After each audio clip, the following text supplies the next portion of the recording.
तर नमस्कार मंडळीनो, तुमच्या सगळ्यांचं स्वागत आहे आजच्या मिनी व्लॉगमध्ये. तर मंडळीनो, मी इले असं आता सपाटवाडीमध्ये कशा गेले तर तुमका पुढे नक्कीच सांगते. चला तर सपाटवाडीतल्या परब काकांचा हा घर बांधूच्या आधी खुटी मारसो ह्यो कार्यक्रम असता. तर चला तुमका दाखवते कशा पद्धतीत असता तो. पुढे तुमका नक्की समजतच खुटी मारणे नक्की काय असता तो. मंडळीनो, भटजी येलेत आणि आपलं त्यांनी मंत्रपठण करूक सुरुवात केलेलीच असता. वाडीतील लोकांनी पाहुणे पैक काय जमवत असतात. पुढे बघू शकतास मी घातले मानाची टोपी. आता बघूया पुढचो मेन कार्यक्रम. तर चला खुटी कशी मारतात ती बघूया.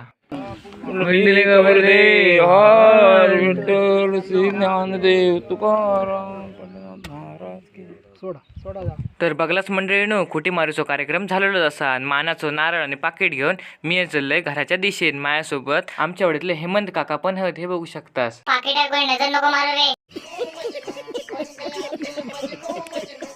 दुपारच्या काळावर या नजाऱ्याचा आनंद घेत आम्ही घराची वाट धरलो. तर मित्रांनो, व्हिडिओ खैत थांबूया. लाईक करा, सबस्क्राईब करा, तुमका माहितच आहे ठोकणार.